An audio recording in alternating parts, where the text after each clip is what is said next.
Salut, moi c'est Jeannette, vous pouvez me retrouver ici sur ma chaîne YouTube 21h Couture et sur Instagram sous le pseudo Jeannette Insta. Je viens ici pour vous parler d'un projet couture. Il s'agit d'un cadeau de naissance pour un aîné. Donc pour la petite fille à venir, j'ai fait des bavoirs.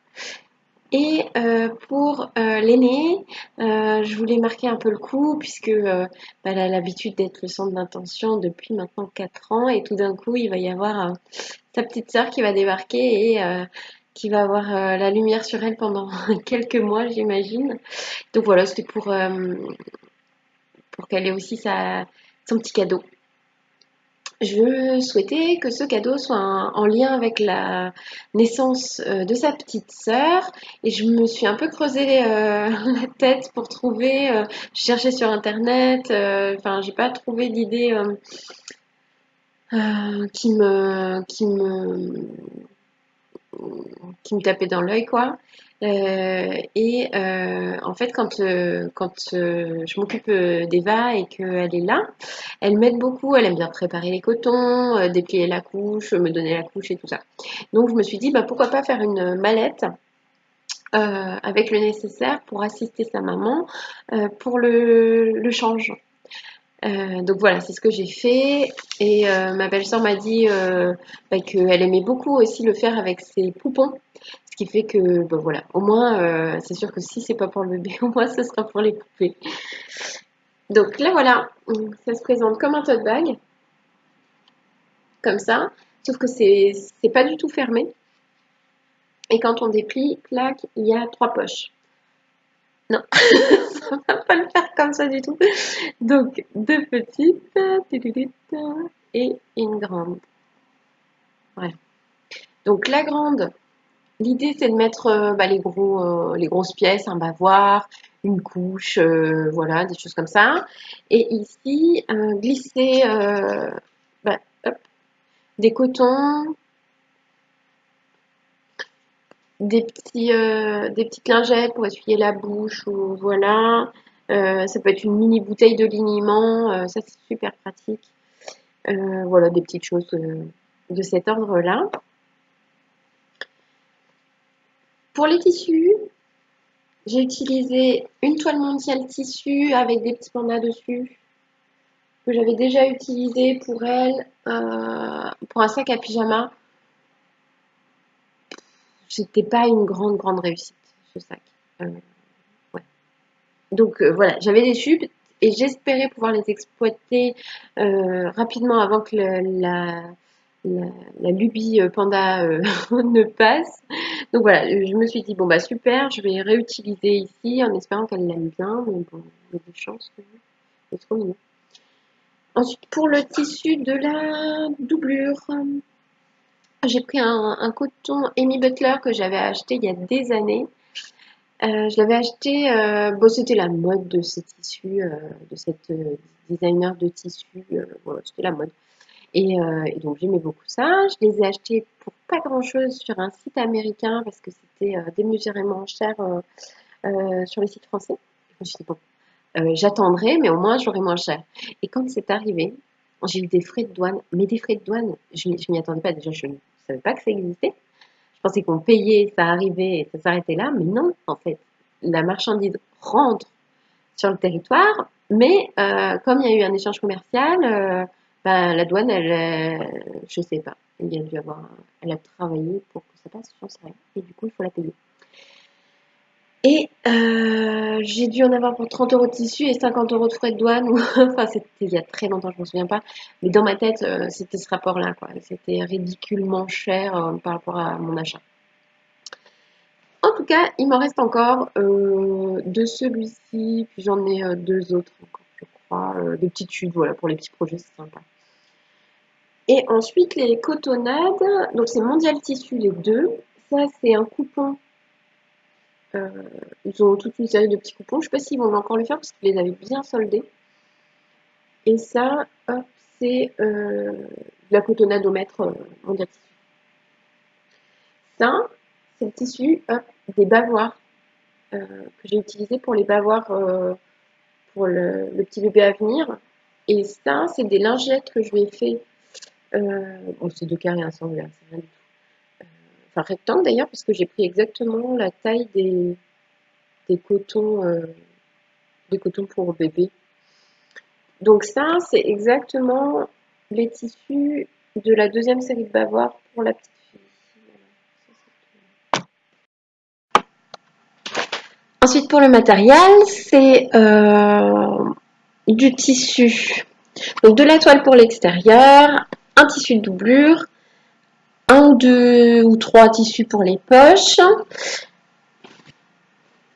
J'ai aussi mis de la ouate très épaisse pour donner un peu de moelleux et d'épaisseur au sac. Et une sorte de vlisine aussi très rigide pour rigidifier, ouais, rigidifier le tissu. J'ai tombé. Et pour le complémentaire, ça va être la sangle noire. J'ai noté sangle noire 30 cm et de l'élastique en prévoyant large 80 cm pour les trois poches pour qu'elles se plaquent un petit peu. Il y a d'autres systèmes possibles, hein, des pressions, plein de choses. Pour tout ce qui est la toile extérieure, la doublure, l'entoilage et la ouate, ça fait, j'ai pris un rectangle de 54 cm sur 25 avec des marges incluses de 1,5 cm. Les marges de 1,5 cm, c'est parce qu'il y a tellement d'épaisseur sur l'extérieur. Il y a ça plus encore ici la toile.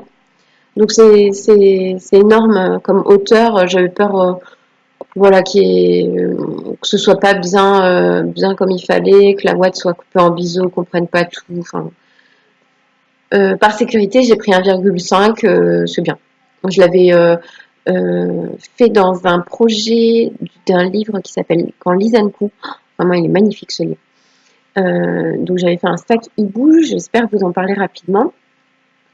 Et je me disais, mais pourquoi sur un si petit ouvrage, elle prend des marges d'1,5?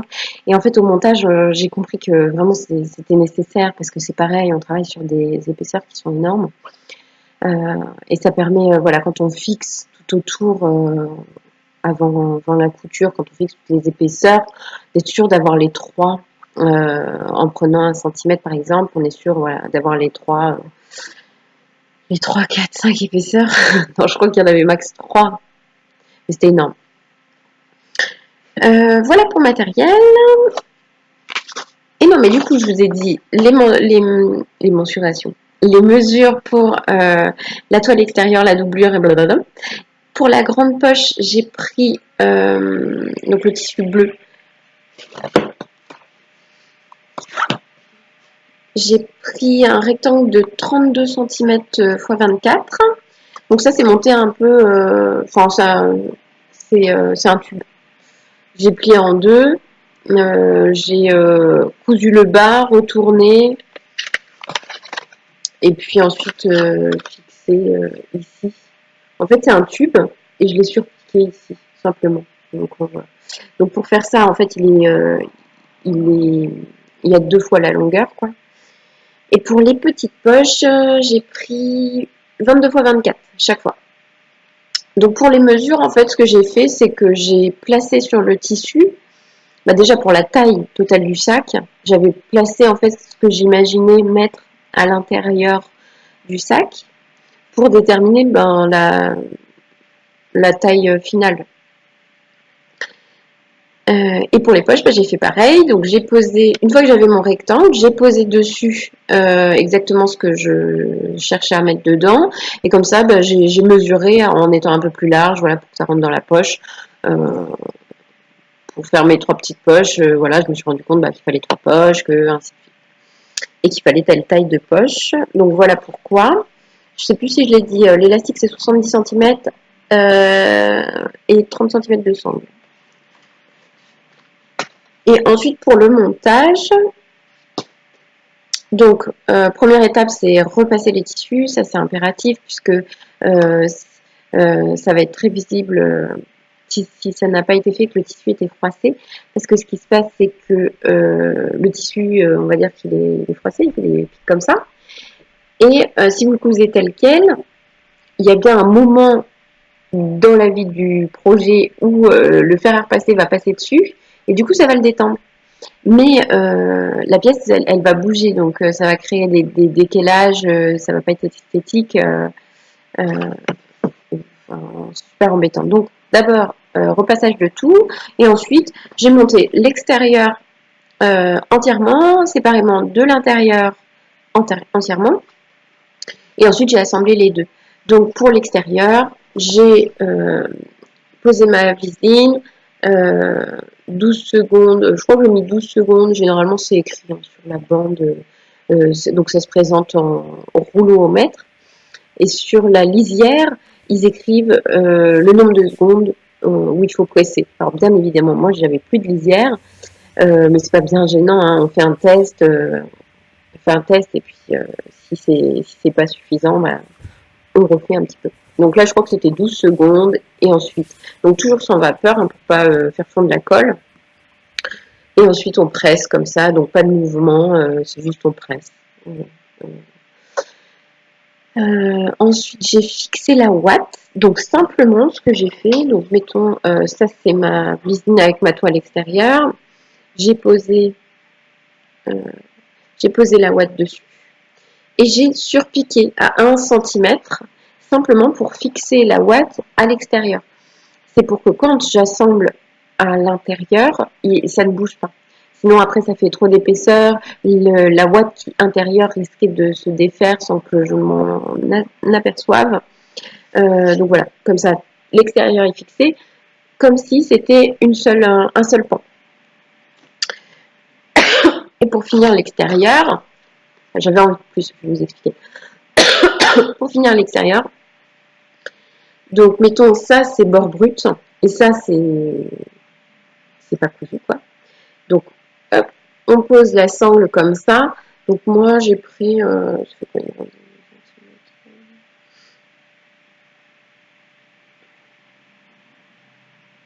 va dire qu'il doit y avoir 6-7 cm par là de chaque côté et ma sangle au milieu, je pense que c'est de cet ordre-là.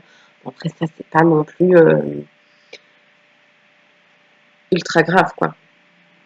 Donc, on le plaque comme ça. Et ce que j'ai fait, moi, c'est que j'ai juste fait des allers-retours comme ça, pour bien fixer. De toutes les manières, il n'y aura pas un poids énorme dans ce sac.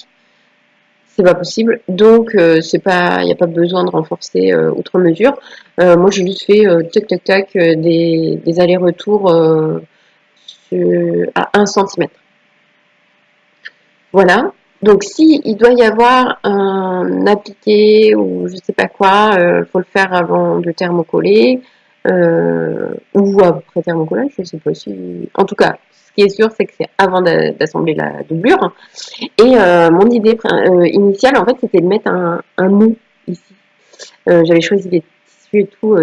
Dans ma tête, ça avait l'air trop beau. Puis en fait, en regardant bien, c'était déjà on voyait plus les pandas, c'était un peu dommage et enfin, ça n'allait pas, donc pas mis et en plus ça fait gagner du temps et de la réflexion parce qu'en plus je voulais que ce soit un nœud avec 3 couleurs, enfin bon bref, 3 tissus, les deuxième et troisième dont on verrait qu'une petite partie, enfin bon, euh, en plus ça aurait été s'embêter pour rien du tout. Donc voilà. Ensuite, pour le montage de l'intérieur, donc on a cette grande bande sur laquelle on vient poser les poches. Les poches, c'est simplement si je prends, j'ai un papier.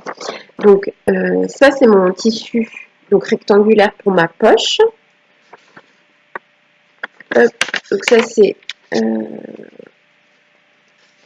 endroit contre endroit. Je la plie en deux. Je fais une couture. Ça c'est les jolis dessins d'Eva, n'est-ce pas? Donc ici je fais une couture et ensuite je viens hop, retourner le tout, ça me fait un tube.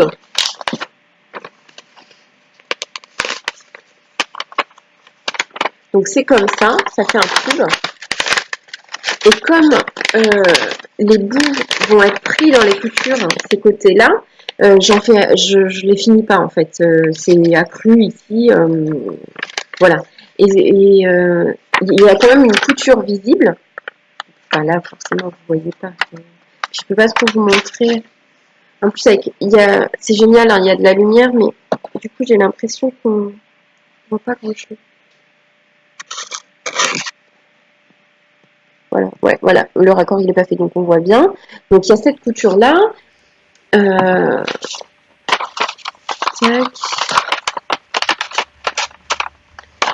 Donc plutôt que de la mettre en bas, comme ça là la couture, tac. Plutôt que de la mettre en bas et qu'il y ait des risques d'un peu de décalage, mais en fait on voit rien avec le papier. Ouais, j'avais peur qu'il y ait des risques de petits décalages, voilà. Enfin, je voulais que ce soit propre. Ce qui fait qu'en fait, cette couture-là, je l'ai placée, donc il y a mon tube comme ça, et je l'ai placée à l'intérieur de la poche, plutôt vers le bas. Une fois que ça c'est fait, j'ai surpiqué en rose, bon ça on s'en fiche, j'ai surpiqué pour faire la glissière pour l'élastique. Donc ça, j'ai pris quoi? Oh si, j'ai quand même pris pas mal. J'ai pris 1,5 fois la largeur de l'élastique. Donc ça, bah, après, à vous de faire le calcul si vous voulez refaire des poches comme ça pour la glissière. Et une fois que j'ai fait tout ça, mon tube, je l'ai juste piqué. Je l'ai juste piqué sur les côtés pour maintenir les deux épaisseurs, parce que c'est comme tout à l'heure, en fait, pour éviter les décalages, les deux épaisseurs, on les tient, et aussi pour maintenir l'élastique, que j'ai très peu tendu. Enfin, très peu tendu. Je voulais très peu le tendre, et en fait, ici, on voit bien que ça emporte la toile extérieure, puisque j'ai un peu trop tiré. Bon, l'idée, c'est juste que si elle met quelque chose, ça soit à peu près plaqué. Sinon, bah, j'ai pas pensé sur le coup, en fait, parce que j'imagine ces poches-là, mais une petite pression, c'est bien. Pareil, montage à faire avant d'assembler le tout. Donc, bah, juste après avoir cousu. Donc, j'ai fixé clac, le tube qui constitue ma poche à part. Et ensuite, non, je l'ai pas, pardon, je ne l'ai pas cousu à part, je l'ai fixé directement sur ma toile. Donc j'ai pris, enfin ma toile, mon tissu intérieur. Donc j'ai pris mon papier, non, je commence à fatiguer. J'ai pris ma poche, je l'ai mise dessus, et donc j'ai fait une couture en partant du bas parce que ça m'arrangeait. En tenant l'élastique, hop, je l'ai passé, donc ça à 1 cm simplement pour maintenir. Et la même chose de l'autre côté en tirant très peu sur l'élastique. Mais vraiment très très peu. Voilà, comme ça les poches étaient maintenues. Sauf que à partir de là, la poche, on pouvait passer la main à travers vu que c'était un tube. Et je me suis pas trop embêtée, je les ai surpiquées, les poches. En essayant, si je passe un coup de fer, en fait, on voit pas du tout la doublure antérieure. Et ça, j'ai dû faire du 0,5 mm, quelque chose comme ça. Bon, ça, c'était suffisant, hein, puisque c'est toujours pareil, hein, c'est pas une mallette où elle va mettre des choses très très lourdes, hein, donc voilà. Et ensuite, pour les petites lingettes, j'ai pris la taille d'un coton auquel j'ai rajouté 1 cm tout du long. J'ai assemblé endroit contre endroit en laissant un passage que j'ai terminé au point à la main. Mais ça, en plus, c'est la mode des lingettes démaquillantes. Donc, si vous tapez tuto lingettes démaquillantes, bah, les petites lingettes pour essuyer la bouche de bébé, ça se fait de la même manière. Et ben, je crois que voilà, je vous ai tout dit. Je vais essayer de vous mettre un récap pour vous dire le métrage tissu, etc. Si toutefois vous voulez refaire quelque chose de ce goût-là. Alors moi, c'est sûr que si je la refaisais, je ferais les choses un peu différemment, forcément. Ah oui, j'ai oublié de vous dire. En fait, initialement, j'avais prévu que ça s'ouvre comme ça, tac, mais je voulais mettre une pression ici. Mais non, en fait, ça ne marche pas. Pas du tout. Avec ces épaisseurs-là, en fait, la pince, mais en fait, même pas. C'est que la pression, elle traverse pas tout ce tissu. Quand je le dis, ça paraît évident. Mais sur le coup, j'étais là, mais ça marche pas. Un peu bébête quand même. Donc, si vous voulez la fermer, prévoyez à l'avance de mettre, vous savez, les accroches aimantées des sacs.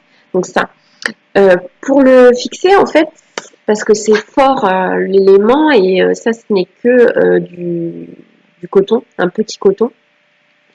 Donc vous découpez un rond ou un carré ou je ne sais quoi d'un thermocollant épais comme ça. Vous venez thermocoller l'endroit où vous allez placer votre aimant. Et puis, ça marche un peu comme une pression. Hein, vous venez l'accrocher au tissu. Enfin, c'est rien de très compliqué. Idem de l'autre côté. Et comme ça, une fois que vous assemblez, vous pouvez le fermer. Et voilà. Ah oui, et non, mais j'oublie plein de trucs. Et du coup, pour assembler l'intérieur à l'extérieur, c'est comme les lingettes lavables, ni plus ni moins. C'est-à-dire endroit contre endroit, comme ça, clac. On vient coudre tout du long. Et après, j'ai laissé, je sais même plus où c'est. Enfin bon bref, et j'ai laissé une partie quand même suffisamment large parce que c'est très rigide. Et ensuite j'ai fermé à la main. Voilà. Donc là je pense que j'ai tout dit. Et bien je vous souhaite une bonne fin de journée, après-midi, ce que vous voulez. À bientôt.